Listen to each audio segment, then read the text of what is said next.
आप लोगों ने देखा कि भारत में G20 समिट बहुत अच्छे से संपन्न हुआ। जो चीज़ें उसमें होनी चाहिए थी, सारी चीज़ें समय के अनुसार और जो लक्ष्य प्राप्त करना था सब हो गया। क्योंकि जो एक डिक्लेरेशन निकालना था सभी देशों की सहमति से, वह भी प्राप्त हो गया। इसके साथ-साथ उसके साइड लाइन में कुछ नए डेवलपमेंट हुए हैं। जैसे एक डेवलपमेंट दिखाई पड़ रहा है, India middle east Europe economic corridor, जो कि विभिन्न देश चाहते थे ऐसे प्रस्ताव आए और भारत ने रखा और इस पे कुछ देशों ने मिलकर के जो है सहमति बनाई है। तो हम लोग देखते हैं इस वीडियो में यही चर्चा करेंगे, यह India middle east Europe economic corridor है क्या, इसके लाभ क्या हैं, इसमें कौन-कौन से देश शामिल हैं। अगर इसको नक्शे में देखा जाए तो यह देखिए इंडिया है, भारत है, यहाँ से भारत है और इसके बाद जो है यहाँ से निकल कर के जैसे सामान यहाँ से होकर के यहाँ मिडिल ईस्ट में जाएगा, फिर मिडिल ईस्ट के बाद यहाँ पे सामान यूरोप में जाएगा। अर्थात इसमें देखो जल मार्ग भी है, स्थल मार्ग भी है और इसके साथ-साथ पोर्ट भी है। फिर सामान जो है यूरोप जाएगा, फिर या यूरोप से सामान इंडिया आएगा। क्योंकि इंडिया एक बहुत बड़ा मार्केट है, उपभोक्ता मार्केट है, तो हर कोई आज चाह रहा है कि इंडिया से कनेक्ट किया जाए। और इसे देखा भी जा रहा है कि ये जो है, इसे देखा जा रहा है ये जो चाइना का BRI प्रोजेक्ट है, बेल्ट रोड इनिशिएटिव प्रोजेक्ट, जो कि कुछ देशों को अपने ट्रैप में फंसाया हुआ है, या जो प्राचीन काल में रेशम मार्ग के नाम से जाना जाता था, जो ऐसे होते हुए विभिन्न देशों में इधर यूरोप की तरफ जाता था। और उसके जो प्रोजेक्ट्स वर्तमान में, जैसे श्रीलंका उसके कर्ज में फंसा हुआ है और पाकिस्तान फंसा हुआ है, अफ्रीकन कंट्रीज फंसे हुए हैं। तो इस तरह से उसको वह अन्य देशों के लिए एक संकट के रूप में आया है और उसको काउंटर करने के लिए इंडिया ने कहा जा रहा है ऐसा कि जो है इस जो कॉरिडोर इकोनॉमिक कॉरिडोर की शुरुआत की है इंडिया और अमेरिका ने मिलकर के, उसी के तहत किया गया है और अमेरिका भी चाहता है कि उसका दबदबा पूरे विश्व पर बना रहे। तो आइए हम लोग देखते हैं कि इसमें कौन-कौन से कंट्री शामिल हैं। India middle east economic corridor में कौन-कौन से पार्टिसिपेंट कंट्रीज़ हैं।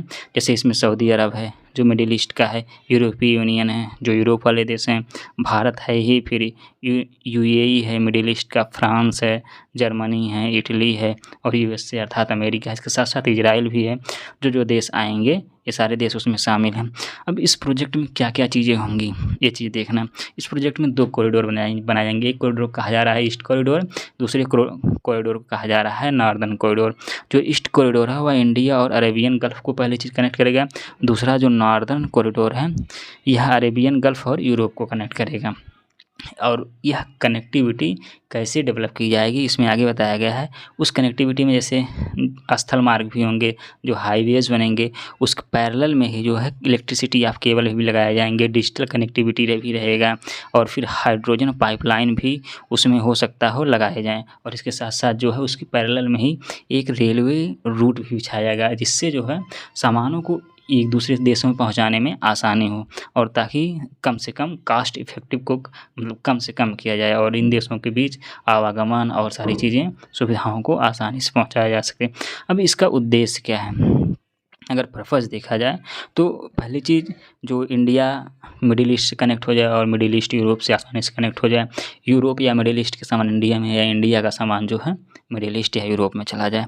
अगर जिससे यह ट्रांसपोर्ट सर्विस आसानी से ट्रांसपोर्ट रूट प्रदान करेगा। Ship to rail transit network भी प्राप्त होगा इन देशों को। और फिर जो है जो सिक्योर रीजन जो सप्लाई चेन है इन देशों के बीच में वह भी होता रहे। और इस सप्लाई चेन में कौन-कौन से देश आ जाएंगे? UAE, इंडिया, सऊदी अरब, जॉर्डन, इजराइल, यूरोप, ये सारे देश धीरे-धीरे इसमें शामिल हो जाएंगे। जिससे क्या होगा कि सामान को जो उत्पादन होगा उसको विभिन्न देशों में पहुँचाया जा सकेगा, आने-जाने की आसानी होगी, कास्ट कम से कम होगा और व्यापार में अधिक से अधिक बढ़ावा होगा। और इसके साथ-साथ चाइना को भी काउंटर करने का एक नया तरीका ढूँढा जा रहा है, जो चाइना विभिन्न देशों को अपने कर्ज के जाल में फँसाए हुए हैं। अब इसमें देखा जाए जो मेमोरेंडम यह आया है, जो विभिन्न देश तैयार हुए हैं इसके लिए, इसमें उन्होंने अभी कमिटमेंट किया है और फिर जो है ऑब्लिगेशंस अर्थात यह जो है इंटरनेशनल जो लॉ होते हैं उनका उल्लंघन भी नहीं करेगा।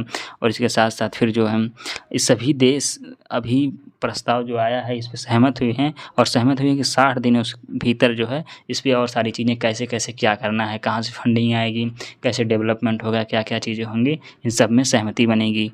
और फिर जो है इस तरह से भारत और मिडिल ईस्ट इसके साथ-साथ यूरोप कनेक्ट हो जाएगा और आगे भी इसे कई विभिन्न महाद्वीपों में बढ़ाया जा सकता है।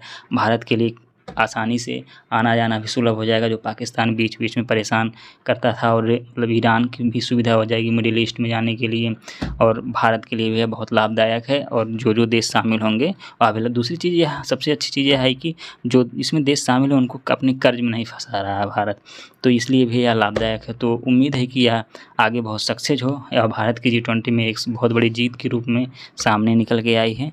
उम्मीद है कि ये जानकारी आपको अच्छी लगी होंगी। तो अगर अच्छी लगी हो तो कृपया चैनल को लाइक शेयर एवं सब्सक्राइब करें। Thank you.